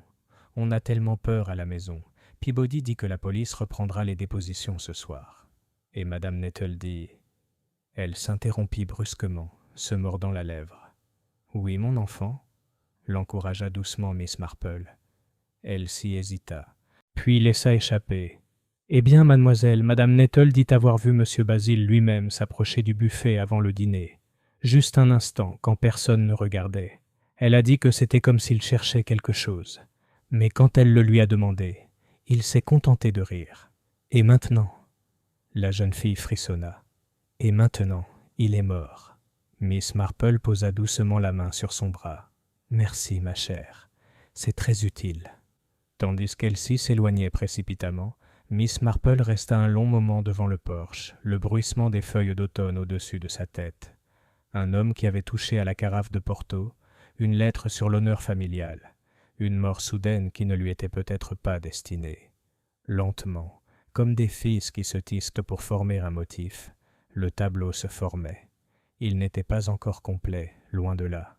Mais l'instinct de Miss Marple lui disait que la tragédie de Rose Hill avait des racines bien plus profondes qu'un simple verre de Porto empoisonné. Et quelque part, sous les couches de ragots et de fierté, se trouvait une vérité que quelqu'un dans le village tuerait pour garder cachée. Chapitre 8. La question de l'héritage. L'inspecteur Craddock avait appris depuis longtemps que l'argent était un mobile du crime, aussi puissant que la jalousie ou la vengeance. Lorsqu'un homme riche mourait, surtout un homme de la trempe du colonel Arbuthnot, les répercussions se faisaient sentir, et pas seulement par des lamentations. C'est dans le bureau du notaire de Marleycombe que Craddock était assis, une liasse de papiers devant lui. Maître Preston, le notaire de la famille Arbuthnot, était un homme soigné et sec, portant des lunettes qui brillaient à la lumière. Il parlait sans émotion, comme si réciter des chiffres était un sacrement. « La succession du défunt colonel est considérable, » dit-il. « Le manoir de Rose Hill, bien sûr, et certains investissements, certains judicieux, d'autres moins. C'était, je dois l'avouer, un homme aux idées bien arrêtées, et ses choix n'étaient pas toujours judicieux. »« Et qui hérite ?» demanda Craddock sans détour. « L'essentiel revient à sa sœur, mademoiselle Honoria Arbuthnot. Après tout, elle est sa plus proche parente survivante. Il y a de petits legs, quelques-uns à des cousins, une somme à l'église et quelques modestes provisions pour les domestiques. Basil Arbuthnot ne devait rien recevoir, hormis une offrande symbolique de 50 livres. » Craddock haussa les sourcils. 50 livres, et il espérait hériter du manoir? Monsieur Preston esquissa un mince sourire. Monsieur Basil attendait beaucoup de choses, inspecteur. Le colonel a été très clair dans son testament. Il considérait son neveu comme peu fiable. Un joueur, un gaspilleur. Il m'a dit lui-même, il y a un mois à peine, qu'il préférerait voir le manoir tomber en ruine plutôt que de le confier à Basil. Cela a dû provoquer de l'amertume. Tout à fait. J'ai entendu des voix s'élever ici, dans ce bureau, il y a moins de 3 semaines. Basil exigeait une avance, faisant allusion à ce qu'il croyait être son héritage légitime. Le colonel a refusé catégoriquement. J'ai rarement vu une telle fureur chez un jeune homme. Craddock se renversa dans son fauteuil. Basil n'avait donc aucune chance à espérer. Au contraire, dit Preston, sa mort change la donne. Mademoiselle Arbuthnot hérite de tout, sans contestation. Ah, Craddock tapota son crayon sur le bureau. Donc la mort de Basil profite à mademoiselle Arbuthnot. Mais si le poison était destiné au colonel, alors les choses auraient pu être bien différentes. Preston ajusta ses lunettes. Si le colonel était mort avant, Basil aurait pu contester le testament. Il en était capable. Il a insinué à plusieurs reprises que des secrets de famille existaient et que, s'ils étaient révélés, ils modifieraient complètement la répartition de la succession. L'attention de Cradock s'intensifia. Des secrets de famille ? Oui, il n'a jamais rien précisé. Mais il a parlé de droits bafoués et de lignées ignorées. J'ai mis ça sur le compte de fanfaronnade, même s'il semblait convaincu. L'inspecteur remercia l'avocat et prit congé, retournant lentement vers la voiture. Honneur familial, secret de famille, un testament excluant Basil et une mort trop précoce pour qu'il puisse agir. Lorsque Cradock revint à Rose Hill, le crépuscule était tombé et les fenêtres du manoir brillaient faiblement dans l'obscurité. À l'intérieur, la maisonnée était paisible, même si la tension sous-jacente n'avait pas diminué. Miss Marple était assise dans un coin du salon, tricotant sereinement, ses aiguilles cliquetant à un rythme calme. « Eh bien, inspecteur ?» demanda-t-elle doucement alors qu'il entrait. Cradock l'étudia un instant, puis dit « Le colonel a rayé Basil de son testament. Il ne lui a presque rien laissé. Basil le savait, et il a menacé de raviver un vieux scandale concernant l'honneur familial. » Miss Marple leva les yeux de son tricot, le regard doux mais brillant. « Oui, je pensais que ce serait quelque chose de ce genre. » Cradock fronça les sourcils. « Cela ne vous paraît-il pas étrange, Miss Marple ? Si Basil était si amer, qui avait raison de l'empoisonner ? Et si le poison était destiné au colonel, alors quelqu'un d'autre a dû agir. Quoi qu'il en soit, cela suggère une connaissance au sein de la famille. » Miss Marple posa son tricot en silence. « Oh oui, inspecteur, mais les familles sont des êtres étranges. On constate parfois que les querelles les plus bruyantes ne sont pas les plus dangereuses. Ce sont les griefs discrets, les vieilles blessures qui n'ont jamais trouvé de mots, qu'il faut surveiller. » Cradock la regarda avec un « no respect » sévère. « Tu veux dire que quelqu'un d'autre que Basil avait plus à gagner ?» Miss Marple sourit faiblement. « C'est souvent le cas, mon cher inspecteur. » Et tandis que le feu vacillait, chacun d'eux, à sa manière, sentait la toile se resserrer. Héritage, honneur, ressentiment et mort. Les fils se resserraient. Chapitre 9. Miss Marple rend visite à M. Dacre. Il n'était pas dans la nature de Miss Marple de confronter. Elle préférait rester assise en silence, laisser les autres parler et observer ce qu'ils révélaient en se cachant. Pourtant, elle sentait que le moment était venu de rendre visite à M. Miles Dacre. Il logeait pour le moment à la pension de Mme Hewitt, une étroite demeure en briques rouges sur High Street, où voyageurs de commerce et employés solitaires trouvaient souvent une chambre. Miss Marple se présenta à la porte avec son sourire impeccable et sa voix douce. Mme Hewitt, affairée et curieuse, l'introduisit avec une joie évidente. « Oh, monsieur Dacre ? Oui, mademoiselle, il est là. C'est un gentleman discret, réservé. Il lit beaucoup dans sa chambre. Très poli, cependant, pas comme certains jeunes gens qui claquent les portes. Je vais le chercher. » Quelques instants plus tard, Miles Dacre apparut. Il paraissait encore pâle et las, mais sa courtoisie était irréprochable. Il s'inclina légèrement. « Mademoiselle Marple, que me vaut cet honneur ? » « J'ai pensé, » dit Miss Marple d'un ton doux, « qu'après les événements pénibles d'hier, vous apprécieriez un peu de compagnie. Ces moments sont très éprouvants pour un étranger. » Il esquissa un léger sourire. « C'est gentil à vous. Asseyez-vous, s'il vous plaît. » Ils s'installèrent dans le petit salon. Madame Hewitt avait déposé un plateau de thé léger et de biscuits rassis, dont Miss Marple fit l'éloge avec enthousiasme, comme à son habitude. Puis elle se tourna tout doucement vers M. Dacre. « Vous avez dû trouver le festin funéraire très difficile, » dit-elle. « Oui, » admit-il. « Je voulais seulement me présenter au colonel Arbuthnot. Sa mort l'en a empêché, bien sûr. Et maintenant... » Il écarta les mains, impuissant. « J'ai l'impression d'être entré dans un cauchemar. » Miss Marple le regarda d'un œil calme. La lettre du colonel a dû être très inattendue. « C'était vrai, » dit Dacre. Absolument. Je n'avais jamais entendu parler de lui auparavant. Pourtant, il écrivait comme s'il me connaissait, ou avait entendu parler de moi. Et il m'a invité à venir immédiatement, pour une question d'honneur familial. Je... Il hésita, puis ajouta. Je sentais que je n'avais pas le choix. L'honneur de la famille, répéta doucement Miss Marple. C'est une expression curieuse. Est-ce que ça vous disait quelque chose? Le visage de Dacre se crispa. Il baissa les yeux vers ses mains. C'est possible, dit-il lentement. Voyez-vous, Miss Marple, ma mère, elle est morte quand j'étais enfant. Elle n'a jamais beaucoup parlé de mon père. On m'a dit qu'il était mort à l'étranger, mais il y avait des rumeurs, de temps en temps, des questions restées sans réponse. En lisant cette lettre, je me suis demandé si... Il s'interrompit, se mordant la lèvre. Pardonnez-moi, ce sont des affaires privées. Miss Marple hocha doucement la tête. Je comprends. Mais voyez-vous, monsieur Dacre, les familles gardent souvent leurs secrets. Parfois, ils deviennent très lourds avec le temps. Il leva soudain les yeux, son regard scrutant le sien. « Tu crois que j'ai des droits sur les Arbuthnot ?» Miss Marple ne répondit pas directement. « Je pense que le colonel le pensait, et je pense que votre présence a beaucoup perturbé Miss Arbut. » Dacre eut un petit rire malheureux. Elle m'a regardé comme si je sortais d'une tombe.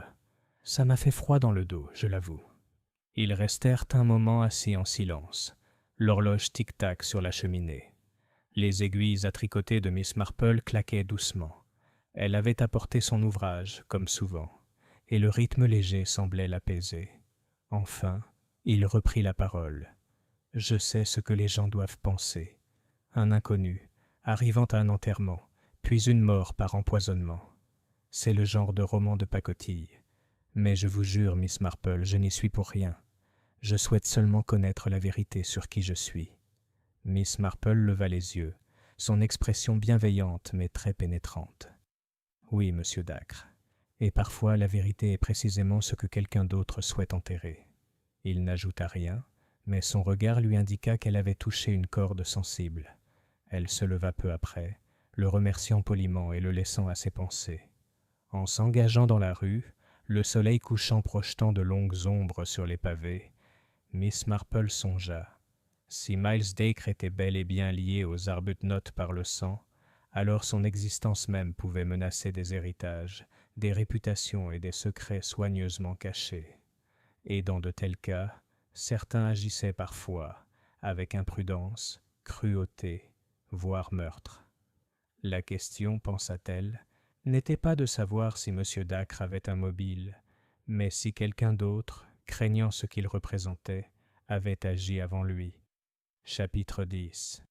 Le trouble de Miss Arbuthnot. L'inspecteur Craddock croyait au franc-parler. Pourtant, avec mademoiselle Honoria Arbuthnot, il se surprit à marcher avec prudence. Elle était assise dans le petit salon du manoir, les rideaux à moitié tirés, sa silhouette droite encadrée par le haut dossier de la chaise. Un plateau d'argent garni de thé intact était posé devant elle. Ses mains reposaient fermement sur le bord. Craddock commença doucement. « Mademoiselle Arbuthnot, je dois vous interroger sur la lettre de votre frère à Monsieur Miles. » Dacre. Elle était pour le moins inhabituelle. Vous avez semblé profondément bouleversé lorsque Monsieur Dacre est entré dans le hall. Ses yeux vacillèrent, un mouvement rapide et trahissant, puis se fixèrent sur les siens avec une froideur glaciale. N'importe quelle femme serait surprise, inspecteur, de voir un inconnu apparaître à un moment pareil. Je n'ai eu aucun avertissement. C'est possible, dit Craddock, mais M. Dacre prétend être lié, par sa mère, à votre famille. Connaissez-vous un tel lien? Les mains de mademoiselle Arbuthnot se crispèrent imperceptiblement sur le plateau. Je n'en sais rien. Mon frère était un homme d'honneur, et il ne... Elle s'interrompit, les lèvres pincées. Jamais? Demanda doucement Craddock. Elle prit une inspiration. Mon frère avait une vie avant Rose Hill. Il a servi à l'étranger. Il y avait des histoires, bien sûr. Il y a toujours des histoires d'hommes en uniforme. Mais Geoffrey n'aurait jamais rien reconnu d'indigne. S'il a écrit à ce jeune homme, c'était par un sens des responsabilités déplacées. L'honneur, comme il disait. Mais je ne l'admettrai pas croire qu'il avait des obligations de ce genre. Sa voix résonnait d'un défi fragile. Cradock laissa le silence s'installer. Puis il dit d'une voix très posée « Mademoiselle Arbuthnot, si monsieur d'Acrest ce qu'il prétend, cela pourrait affecter l'ensemble de la répartition de la succession du colonel. » À ces mots, son sang-froid s'évanouit. Elle se leva à moitié puis se rassit, les joues rouges. « Inspecteur, c'est monstrueux. Le testament de Geoffrey est parfaitement clair. Je suis son héritière.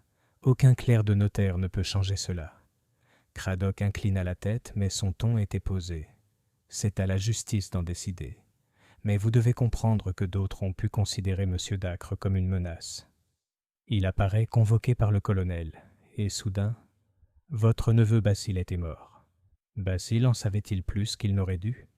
Son visage se figea. L'espace d'un instant, elle parut plus âgée, les traits tirés, comme si un poids longtemps caché pesait sur elle. Puis elle se leva brusquement. « Je n'en parlerai pas davantage. Je suis souffrante. Vous pouvez parler à mon avocat, s'il vous plaît. » Cradock la regarda partir, remarquant la rigidité de ses épaules. Une fois la porte refermée, il murmura « Il y a quelque chose là, quelque chose qu'elle n'ose pas admettre. » Il réfléchissait encore lorsque Peabody, le majordome, entra discrètement.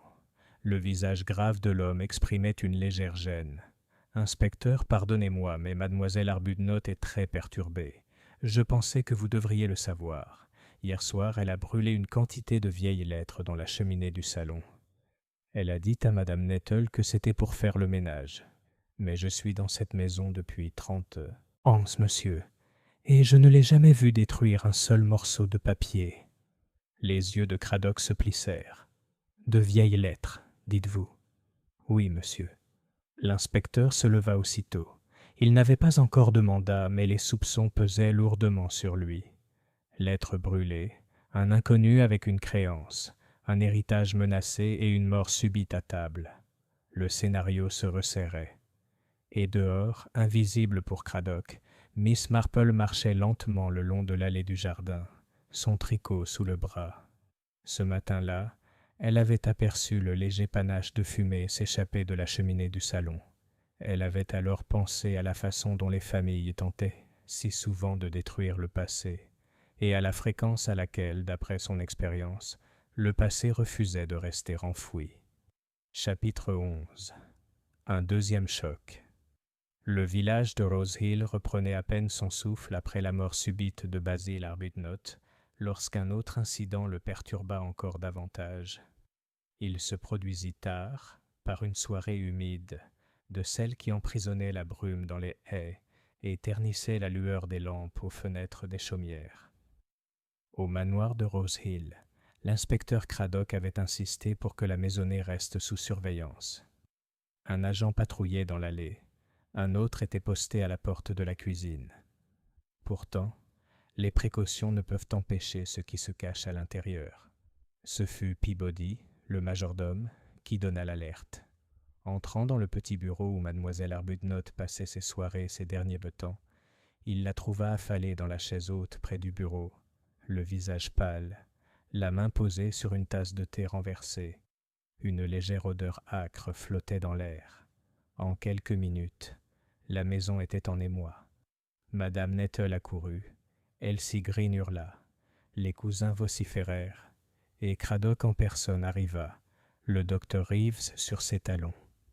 Le médecin se pencha vivement vers mademoiselle Arbuthnot, lui tâtant le pouls et vérifiant sa respiration. Après un moment de tension, il se redressa. « Vivante, dit-il. Vivante, mais fortement dosée. On a ajouté quelque chose à son thé. » Cradock serra les dents. « Encore du poison ?» Le médecin hocha la tête. « Une dose plus faible cette fois. Elle pourrait guérir avec du repos et un traitement. Mais si elle avait vidé la tasse... » Il secoua la tête. Miss Marple, assise tranquillement dans le petit salon avec son tricot, accourut aussitôt. Elle baissa les yeux sur le visage blême de Miss Arbuthnot, puis sur la tasse couchée. Son regard s'attarda sur le plateau. Une théière en argent, 2 tasses et une assiette de biscuits intactes. Une seule tasse portait au fond un léger halo de liquide, plus foncé que du thé ordinaire. « Qui a apporté ce plateau ?» demanda Craddock. Madame Nettle se tordit les mains. « Elsie Green, monsieur, mais je l'ai préparé moi-même dans la cuisine. Juste du thé ordinaire, inspecteur, rien de plus, je vous le jure. » Elsie, pâle et bégayante, affirmait l'avoir porté droit. « Je n'ai rien touché, monsieur. Je l'ai juste posé et je suis parti. » Craddock regarda l'un puis l'autre, l'air sombre. Puis quelqu'un s'est interposé entre la cuisine et le bureau. Miss Marple se pencha sur le plateau, ses doigts flottant au-dessus sans le toucher. « C'est curieux, » murmura-t-elle. « Seule la tasse de Miss Arbuthnot a été servie. La seconde tasse est vide, et la cuillère à côté est parfaitement propre. On aurait dit qu'elle attendait de la visite, et personne n'est arrivé. » Craddock se retourna brusquement. De la compagnie, à cette heure-ci, le regard de Miss Marple était doux. « Les familles ont parfois des conversations tardives, inspecteur, surtout quand il y a des sujets qu'elles préfèrent ne pas aborder avant les autres. » À cet instant, mademoiselle Arbuthnot remua légèrement. Ses lèvres remuèrent. Le docteur Reeves se pencha, mais ce fut mademoiselle Marple qui perçut le faible murmure. Un seul mot, « lettre ». Puis Miss Arbuthnot retomba dans un sommeil agité. Craddock se redressa, le regard dur. « Une lettre ? Encore des lettres brûlées, Miss Marple. Et maintenant, un nouvel attentat. » Les aiguilles de Miss Marple claquèrent doucement tandis qu'elle rangeait son tricot dans son sac. « Oui, inspecteur. Il semblerait, dit-elle doucement, que le passé soit déterminé à ne pas être oublié. » Et avec cela, le silence dans la grande maison s'épaissit. Un silence de peur, comme si tous ceux qui se trouvaient à l'intérieur de ces murs comprenaient que l'ombre du meurtre ne s'était pas encore levée. Chapitre 12. Un murmure dans la ruelle. Le lendemain de l'effondrement de mademoiselle Arbuthnot, le ciel était gris et lourd, avec une bruine qui brouillait les haies et étouffait le bruit des pas dans les ruelles. L'inspecteur Craddock, le visage sombre, était resté au manoir, déterminé à interroger plus sévèrement tous ceux qui auraient pu toucher au plateau de thé. Mais mademoiselle Marple, qui savait que la vérité cédait rarement à la pression directe, choisit une autre voie. Elle se mit en route avec son panier, comme si elle s'adonnait à des courses ordinaires. Elle avançait sans hâte, son pas était un peu raide, son expression douce. Pourtant, sous son chapeau impeccable, son regard était perçant, saisissant le moindre détail. Un rideau qui frémissait, une porte entr'ouverte, la trace d'une roue de charrette sur la terre humide. C'est près de la forge qu'elle les entendit. 2 villageoises, debout près de la haie, la voix basse mais pressante. Miss Marple, ajustant son panier et s'arrêtant comme pour se reposer, entendit clairement leurs paroles. « Me l'a dit elle-même », dit la première, Madame Toller, de la boutique. Mademoiselle Arbuthnot était tout énervée à cause de ces lettres. Elle disait qu'elles ne devaient être vues par personne. Et pourquoi, je vous le demande, à moins qu'il n'y ait quelque chose dedans qui ne supporte pas la lumière du jour. L'autre, Madame Lumley, hocha vigoureusement la tête. C'est à propos de cet inconnu. Vous me comprenez. Il y a une ressemblance. Je l'ai dit dès le début. La mâchoire même du colonel, quoique plus fine, et le même regard. Honneur de famille, assurément. Pas étonnant qu'elle ait brûlé ses papiers. Les doigts de Miss Marple se crispèrent brièvement sur l'anse de son panier. Une ressemblance.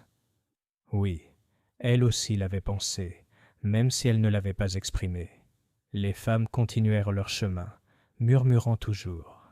Miss Marple reprit sa marche, pensive. Arrivée au bureau de poste, elle trouva Elsie Green, la servante du manoir, qui s'attardait, une lettre à la main, hésitant à la poster. Le visage de la jeune fille était troublé. « Ma chère, » dit gentiment Miss Marple, « y a-t-il quelque chose qui ne va pas ?» Elsie regarda nerveusement autour d'elle. « Oh, mademoiselle, je ne devrais pas le dire, seulement… » Elle se mordit la lèvre. « C'était M. Basile, mademoiselle. La veille de sa mort, je l'ai vu dans le bureau du colonel. Il fouillait dans les tiroirs du bureau. Quand il est sorti, il tenait un papier plié à la main.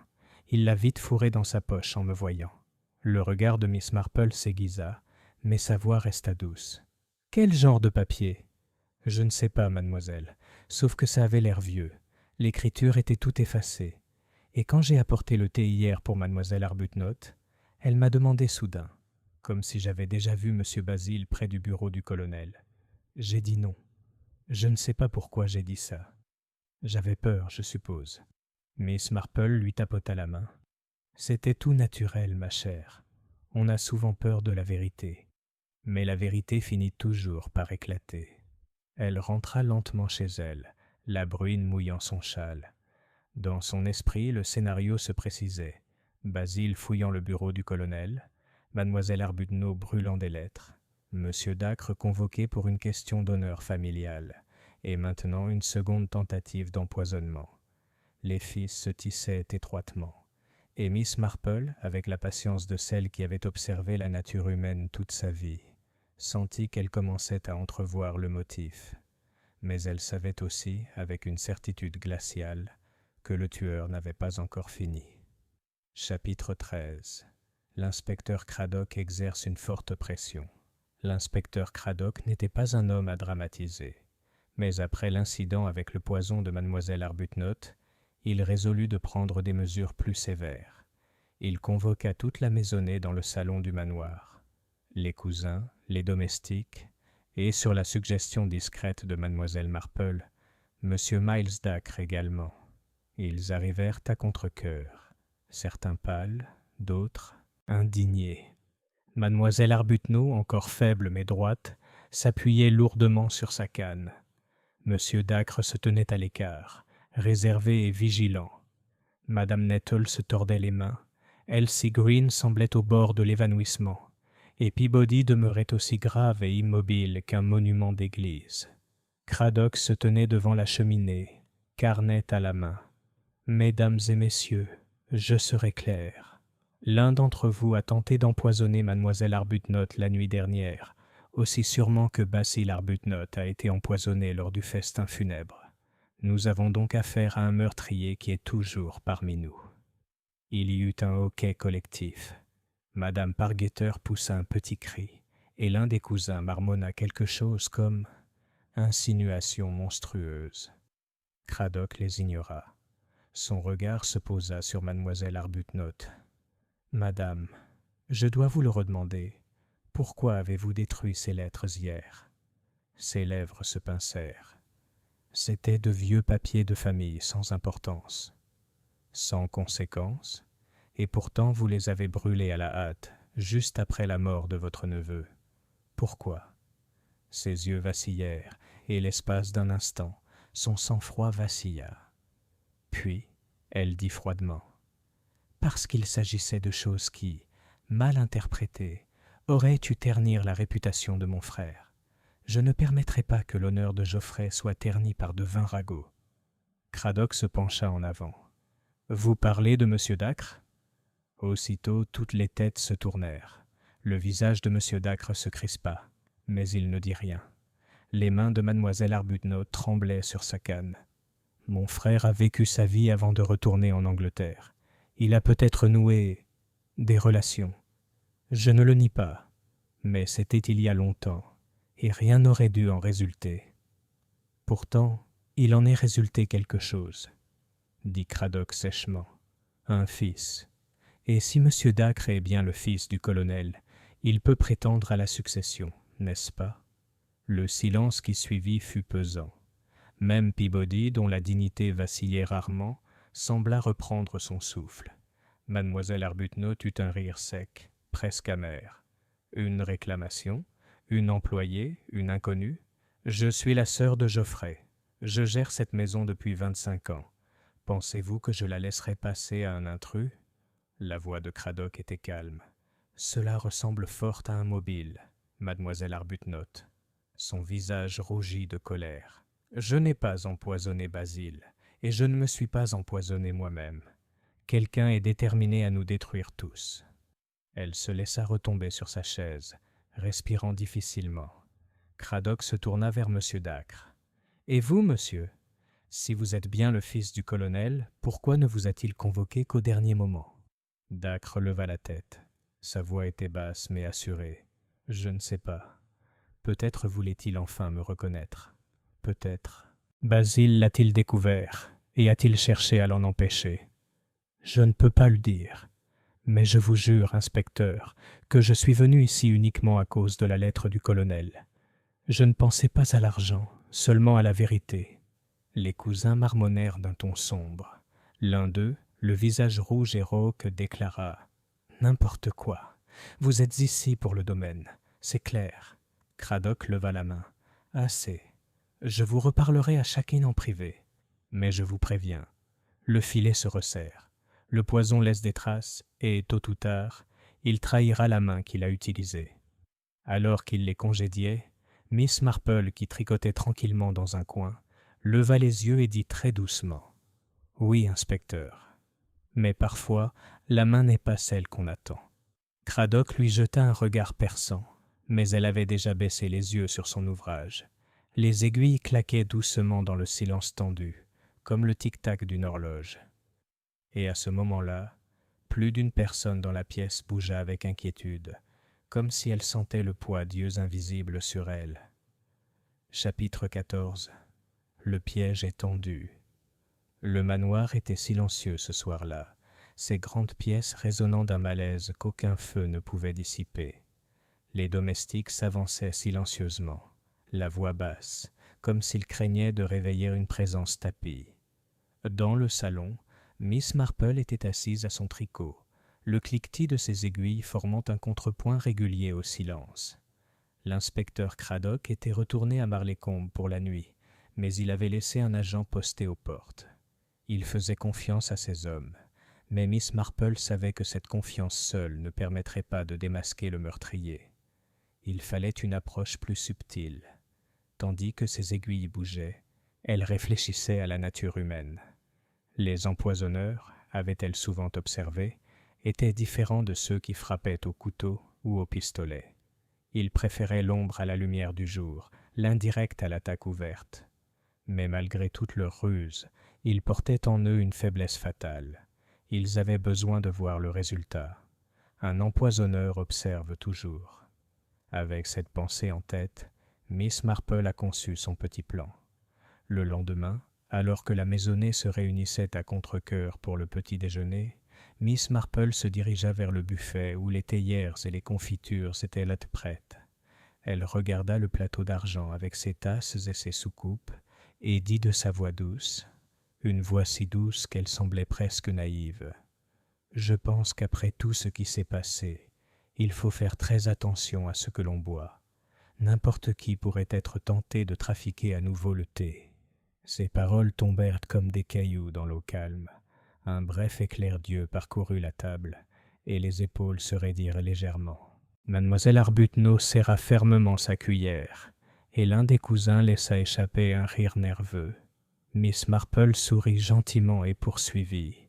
« Hier encore, Madame Bantry me racontait un incident à Sainte-Mary-Mead, une chose épouvantable, où le coupable s'est trahi sur le champ, simplement en essayant trop fort de ne pas regarder la tasse en question.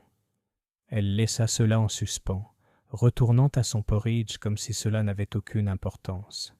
Mais elle avait vu ce qu'il lui fallait, un regard, vif et coupable, jeté vers le plateau avant de s'enfuir précipitamment. Elle n'a rien dit. Pas encore. Au lieu de cela, elle passa la journée à errer tranquillement dans la maison, discutant avec Elsie dans l'arrière-cuisine, avec Peabody dans le garde-manger, avec Madame Nettle dans sa cuisine. Elle posait de petites questions sur les plateaux, les tasses, les temps de cuisson, des questions apparemment anodines, mais qui, une fois rassemblées, confirmaient ce qu'elle commençait déjà à soupçonner. Ce soir-là, elle demanda à l'inspecteur Cradock de la rejoindre à la bibliothèque. Il arriva vif et méfiant. « Vous avez quelque chose, Miss Marple ?» Ses aiguilles claquaient doucement. « Juste un peu de fil, inspecteur. Mais je pense que, si vous me le permettez, je pourrais vous montrer le modèle complet. » Les sourcils de Cradock se froncèrent. « Tu veux dire que tu es prêt à nommer le meurtrier ?» Miss Marple leva les yeux, le regard très clair. « Pas encore, inspecteur, mais je crois pouvoir les convaincre de se révéler. Il suffit de réunir les circonstances. adéquate. Et avec cela, elle a exposé son piège silencieux et astucieux, un plan qui n'impliquait rien de plus qu'une théière, un plateau de tasse et la certitude qu'un empoisonneur ne peut pas résister à un dernier geste fatal. Chapitre 15. La coupe fatale. L'après-midi suivant, Miss Marple mit discrètement son plan à exécution. Aucun mot ne fut adressé à la maisonnée, si ce n'est que l'inspecteur Craddock souhaitait que tout le monde se rassemble dans la salle à manger pour une brève enquête. Les gens arrivèrent à contre-cœur, le visage méfiant, la voix basse. Sur la grande table en chêne se trouvait un plateau en argent, poli jusqu'à l'éclat. Dessus reposait une grande théière, des tasses et des soucoupes disposées en 2 rangées bien nettes. L'air était empreint de ce silence particulier qui suit trop de chocs, tendu, impatient, comme si les murs eux-mêmes étaient à l'écoute. Craddock ouvrit vivement la séance. « Mesdames et messieurs, nous avons reçu le rapport final du laboratoire. Le poison utilisé était du cyanure, introduit à un moment donné dans la carafe à Porto, puis dans la tasse de thé de mademoiselle Arbuthnot. La question est, qui a eu l'occasion de faire les deux ? Il y eut un murmure, un mouvement de pas. Madame Pargeter murmura, « C'est inconnu, bien sûr. » Mais sa voix vacilla sous le regard perçant de Craddock. Miss Marple, assise au fond, son tricot sur les genoux, parla d'une voix douce. « C'est curieux, inspecteur, de voir comment les gens se comportent face à la tentation. Si, par exemple, il y avait une tasse déjà préparée sur ce plateau, il serait bien difficile pour le coupable de ne pas la remarquer. » Ces paroles semblaient futiles, mais Craddock remarqua la lueur dans son regard. Il fit un geste vers le plateau. « Très bien, Miss Marple, voyons voir. » La maisonnée regarda l'agent verser du thé frais dans une tasse, le remuant avec la cuillère. Puis, sur un signe de tête de Craddock, le plateau descendit lentement la table, passant devant chacun à tour de rôle. C'était simple, et pourtant, cela attirait tous les regards. Un à un, les membres de la maisonnée jetèrent un coup d'œil aux tasses, indifférents ou inquiets. Mais lorsque le plateau passa devant une certaine paire de mains, des mains généralement fermes et posées, une hésitation fugace, trahissante, se fit sentir. Les yeux se posèrent sur la tasse, puis s'éloignèrent, trop vite. Un léger tremblement parcourut les doigts. Les aiguilles à tricoter de Miss Marple s'immobilisèrent. Elle l'avait vu. Craddock aussi. Il parla sèchement. Un instant. Sa main se posa lourdement sur l'épaule du suspect. Pourquoi tant d'intérêt pour cette tasse en particulier ? Il y eut un silence, rompu seulement par le halètement de Madame Pargeter, l'inspiration brusque d'Elsie et le léger cliquetis d'une cuillère tombée sur la porcelaine. La personne ainsi interpellée se raidit, son visage se vida de ses couleurs. L'espace d'un instant, la défiance s'insinua, puis se transforma en silence. La voix de Miss Marple était douce, presque pleine de pitié. « Oui, ce devait être vous. Ce schéma est unique. Vous craigniez ce que Basile avait découvert dans ses vieilles lettres, et vous craigniez ce que la présence de M. Dacre révélerait. Alors vous avez essayé de faire taire l'un, puis l'autre. Mais le poison laisse des traces, et la peur se trahit toujours. » La salle retenait son souffle, attendant. Le piège s'était refermé, et dans un instant la vérité éclaterait au grand jour. Chapitre 16. La vérité mise à nu. Le silence dans la salle à manger s'étira, tendu comme un fil de fer. La main de l'inspecteur Craddock resta fermement posée sur l'épaule du suspect, et tous les regards se tournèrent vers Miss Marple, qui, ayant posé son tricot, parla avec sa douceur habituelle. « Ce n'est pas Basile qui a été le véritable danger, » commença-t-elle d'une voix douce mais claire. Non, Basile était imprudent, négligent et beaucoup trop libre dans ses paroles, mais cela ne suffisait pas à le condamner à mort. Ce qui l'a marqué, c'est ce qu'il a découvert. Elle jeta un coup d'œil à mademoiselle Arbuthnot, assise, raide, les lèvres pincées. Il avait fouillé le bureau du colonel. Il est tombé sur des lettres, de vieilles lettres, qui prouvaient ce que beaucoup soupçonnaient, que Miles Dacre était le fils de Geoffrey Arbuthnot. Basil, je pense, comptait utiliser cette découverte à son avantage, pour forcer son oncle, ou peut-être sa tante, à lui donner de l'argent en échange de son silence. Le regard de Miss Marple se porta sur la silhouette que tenait Cradock. Et cela, bien sûr, était impossible, car la vérité sur M. Dacre menaçait bien plus que les ragots. Elle menaçait l'héritage lui-même. Il y eut un mouvement dans la salle, une inspiration collective. Le colonel, à la fin de sa vie, avait préféré l'honneur au secret, poursuivit Miss Marple. Il convoqua son fils, peut-être pour enfin le saluer. Mais sa sœur, qui avait dirigé la maison et régné sur Rose Hill pendant un quart de siècle, ne supportait pas l'idée de tout perdre au profit d'un étranger. Alors elle agit. Elle glissa du poison dans la carafe, le destinant à Geoffrey lui-même.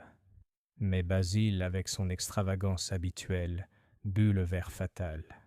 Miss Arbuthnot émit un son, mi-halètement, mi-sanglot.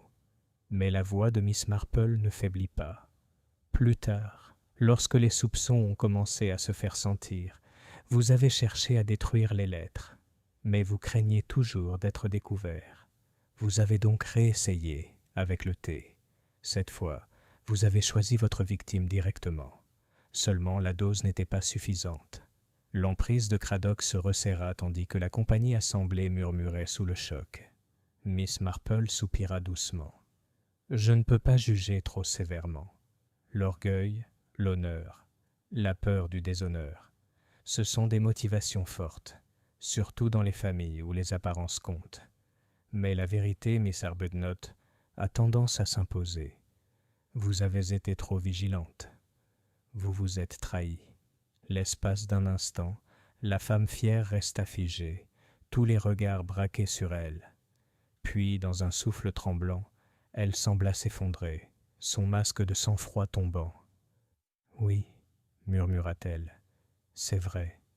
Je ne pouvais pas laisser cela arriver. Cette maison, cette vie, tout ce qu'il me restait de Geoffrey, le voir s'emparer d'eux. » Son regard se porta sur Dacre, amer et brisé. « Par lui. Je ne pensais qu'à protéger ce qui nous appartenait. Mais Basil, ce Basil stupide et cupide, a pris ce qui ne lui était pas destiné. » Elle baissa la tête. « Je n'avais pas le choix. » Le visage de Cradock était sévère. « On a toujours le choix, madame. » Il fit signe, et le gendarme s'avança. Mademoiselle Arbuthnot ne résista pas tandis qu'on l'emmenait hors de la pièce, sa silhouette raide mais diminuée, telle l'ombre de la femme redoutable qu'elle avait été. Les autres restèrent silencieux, ébranlés. Miles Dacre se tenait près de la cheminée, l'air indéchiffrable. Il se tourna enfin vers Miss Marple. « Vous m'avez dit la vérité, » dit-il doucement. « Mais je ne peux pas dire si c'est un cadeau ou un fardeau. » Miss Marple, ses aiguilles reprenant leur léger cliquetis, le regarda avec bienveillance. « En vérité, mon cher monsieur Dacre, c'est toujours un peu des deux. » Ainsi, l'affaire du Porto empoisonné et le festin funèbre étaient clos.